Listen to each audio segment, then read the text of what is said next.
Simpsons lately. NFL playoffs on. All right, so we'll go to the regular scheduled jokes because I have an agenda. All right, grouping them together by similarity. All right, two that start with M. First one, meetup event. Sometimes I do those. And this past Friday I went to one that was at a microbrewery, and it was all right, trying a different type of beer, but it was crowded there. But since it was the former Schmidt complex as a history major, it's like, oh good, they have artifacts there. I took pictures of that. And another notable one was an ex-governor cardboard cutout that was a beer ad of a beer that was once made there. Yes, it was Jesse Ventura. It's like watching Jeopardy, and one of the Jeopardy clues was about a president in a movie. Most likely Ronald Reagan. But yeah, that was pretty cool. And I know somebody said, well, does he regret doing that beer ad because he became governor? No, I know entertainers. They like having gigs. You can't be picky about getting gigs because you need to pay the bills same as everybody else. I mean, it's like having your own bobblehead. I mean, a cardboard cutout means you made it. You're famous. Yay! And then the other M joke. Oh, sometimes I do online surveys because I love airline miles, and it's kind of nice where you can pay for a flight, and it's mostly airline miles and maybe a little bit of tax money. So, of course, why not do online surveys? And with one of them, they asked for a choice. They said, well, what do you want to see? Do you want to see something that's funny? It's like, well, I'm a comedian, of course. And then they showed me a picture of a manatee, and it's like, all right, that wasn't necessarily funny. It's more like an aw if I had seen it at the zoo.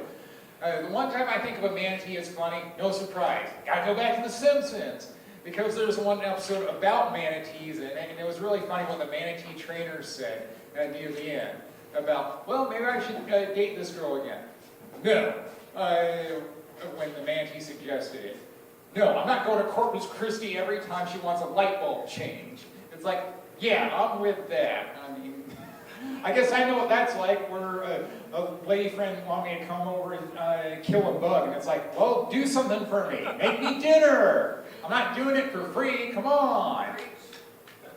And have my favorite TV show on, too, when I arrived. It wasn't like I was asking her to dress up like a French maid. I'm reasonable, people. So there was that, the two M's. All right. Movies. I guess a different type of M, although in this case DVD, because they were both watched at home. Redbox rental. Yeah, I know Ski likes that. It was a biopic about the founder of the Lamborghini companies. And what I liked was what I learned from it. I usually do learn something, because as we seek so shall we find, as it was said, apparently in the Bible, but I know it better as a Blues Travelers song. But since Lamborghini was Italian, I didn't know all that much about him, so there was a great chance to actually learn things. He made more than just luxury cars, that's what I learned. Also tractors, yeah, it'll need farm equipment.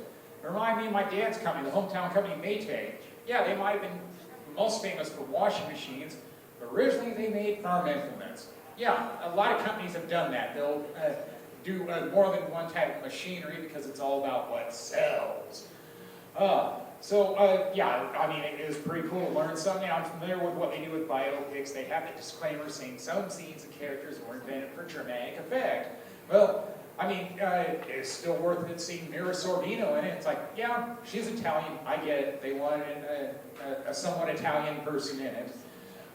And I was going to go to something that wasn't my typical Redbox kiosk either to see it. So that says a lot about how much I like biopics. All right, other movie I saw, recent purchase from Amazon, Boogie Nights. I came up with the idea from a micro cinema that I was going to show it. And it's like, yeah, I'd much rather watch it at home. Pretty good cast. And it's like, yeah, I guess they actually found a decent way to do a movie about the porn movie industry. I guess that's why my head is off to them. And of course it made me think of another movie by the same director, because I saw Licorice Pizza a year ago. Yeah, the movie was basically about the same era, but they did it differently. So yeah, it was different enough. Works for me. So there we go, the movie report. And then finally, Tales from the Bank.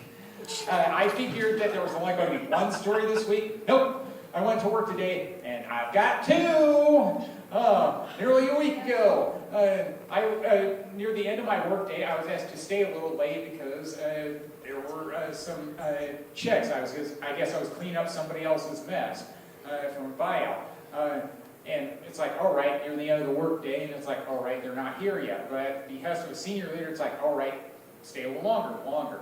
I waited a couple hours for checks that didn't arrive until the next morning, but it's like, well, I'm definitely asking for overtime, and a manager I had to stay late with, not my boss, said, well, yeah, I'm up for a free meal too, so we went to a Greek place at Gyros, if you pronounce that correctly. It's Gyros! Like, yeah. Well, Hero still sounds like the sub sandwiches. There we go. All about pronunciation, people. So, yeah, I'm going to remember that night.